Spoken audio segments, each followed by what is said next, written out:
Hello दोस्तों, step towards stock market YouTube channel पे आप सभी का स्वागत है। तो दोस्तों, रिपोर्ट के थ्रू ऐसी अपडेट आ रही है कि government of India Hindustan zinc limited में से 2% हिस्सेदारी बेच के 5,000 करोड़ रुपए का बड़ा फंड रेज करने वाली है। और दोस्तों, मैं आपको पहले ही क्लियर कर देता हूँ कि ये कोई ऑफिशियल अपडेट नहीं है, ये अपडेट रिपोर्ट के थ्रू आई है। तो चलो इस अपडेट को पूरा डिटेल में समझ लेते हैं। तो दोस्तों, government consider selling 2% stake in Hindustan Zinc to raise 5,000 crore rupee. तो चलो इस अपडेट को पूरा डिटेल में समझ लेते हैं।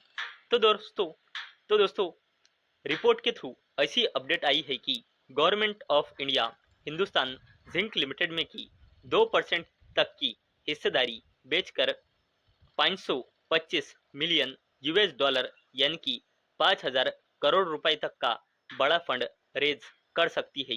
ये हिस्सेदारी बेचकर। और दोस्तों, दीपम यानी कि department of investment and public asset management, जो फाइनेंस मिनिस्ट्री के अंडर आता है, इसका ऐसा रिपोर्ट के थ्रू अपडेट आई है कि इसकी जो यानी कि हिंदुस्तान जिंक लिमिटेड की जो हिस्सेदारी गवर्नमेंट ऑफ इंडिया सेल करने वाली है, वो हिस्सेदारी सेल हो सकती है इसी मंथ यानी कि जून 2026 में या फिर जुलाई 2026 में। ऐसी अपडेट रिपोर्ट के थ्रू आई है। और दोस्तों, ICICI securities limited, axis capital limited, IIFL capital services limited और एचडीएफसी सिक्योरिटीज लिमिटेड ये एडवाइजिंग है इस ट्रांजैक्शन के चलते गवर्नमेंट को, ऐसा रिपोर्ट के थ्रू अपडेट आ रही है। और दोस्तों, इस फाइनेंशियल ईयर 2027 के यूनियन बजट में गवर्नमेंट ने टारगेट सेट किया था डाइवेस्टमेंट और एसेट मोनेटाइजेशन का 800 बिलियन रुपए का, यानी कि 80,000 करोड़ रुपए का। और दोस्तों, जब से नया फाइनेंशियल ईयर 2027 शुरू हुआ ही, तब से गवर्नमेंट ऑफ इंडिया ने central central bank of India में की 8% हिस्सेदारी, कोल इंडिया लिमिटेड की 2% हिस्सेदारी और एनएचपीसी लिमिटेड में की गवर्नमेंट ऑफ इंडिया ने 6% तक की हिस्सेदारी ओएफएस यानी कि ऑफर फॉर सेल के थ्रू बेचकर फंड रेज किया है।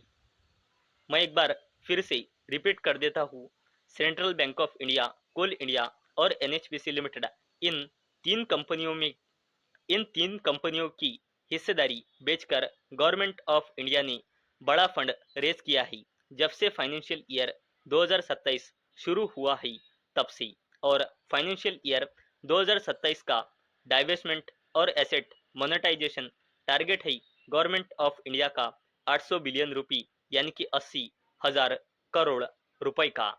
और दोस्तों, अगर हमने हिंदुस्तान जिंक लिमिटेड की थोड़ी बेसिक इंफॉर्मेशन देखी, तो अवेलेबल डेटा के हिसाब से हिंदुस्तान जिंक लिमिटेड में प्रमोटर्स की होल्डिंग है 60.71%, एफआईएस की होल्डिंग है 2.39%, डीआईएस की होल्डिंग है 4.84% और इस कंपनी में गवर्नमेंट की होल्डिंग है 27.92% और पब्लिक की होल्डिंग है 4.12%।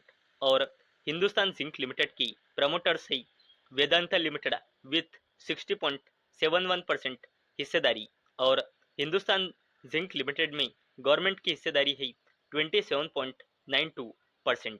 और अगर हमने हिंदुस्तान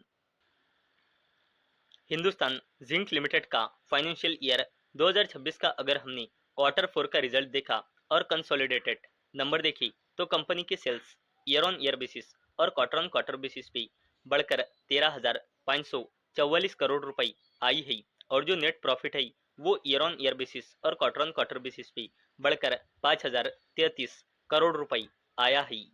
और दोस्तों, हिंदुस्तान जिंक लिमिटेड में मार्च 2026 यानी कि अवेलेबल डेटा के हिसाब से प्रमोटर्स की होल्डिंग है 60.71% और प्रमोटर प्लेजिंग परसेंटेज है 9.44%। और दोस्तों, आप यहाँ पे देख सकते हो हिंदुस्तान जिंक लिमिटेड में प्रमोटर प्लेजिंग परसेंटेज ज़बरदस्त तरीके से कम हुई है। एक टाइम पे 90% से भी ज़्यादा थी, जो अब 10% से भी कम हो चुकी है। और किसी भी कंपनी में प्रमोटर प्लेजिंग परसेंटेज कम होना ये एक पॉजिटिव साइन माना जाता है। तो दोस्तों, आज के इस वीडियो में हमने देखा कि रिपोर्ट के थ्रू ऐसी अपडेट आई है कि हिंदुस्तान जिंक लिमिटेड में से गवर्नमेंट ऑफ इंडिया 2% हिस्सेदारी बेचकर बड़ा फंड रेज कर सकती है। वैसे ही हिंदुस्तान जिंक लिमिटेड की थोड़ी बेसिक इंफॉर्मेशन भी आज के इस वीडियो में हमने देखी है। तो दोस्तों, मुझे उम्मीद है आपको ये वीडियो पसंद आई होंगी। तो दोस्तों, अगर आपको ये वीडियो पसंद आई होंगी तो इस वीडियो को लाइक करें, चैनल को सब्सक्राइब करें। और दोस्तों, मैंने ये वीडियो सिर्फ और सिर्फ एजुकेशन और इन्फॉर्मेशन पर्पस के लिए बनाई है। मेरी ओर से कोई भी रिकमेंडेशन नहीं है कि आप इस स्टॉक को बाय करें, सेल करें या फिर होल्ड करें। तो चलो, मिलते हैं अगले वीडियो में। तब तक के लिए टाटा, बाय बाय।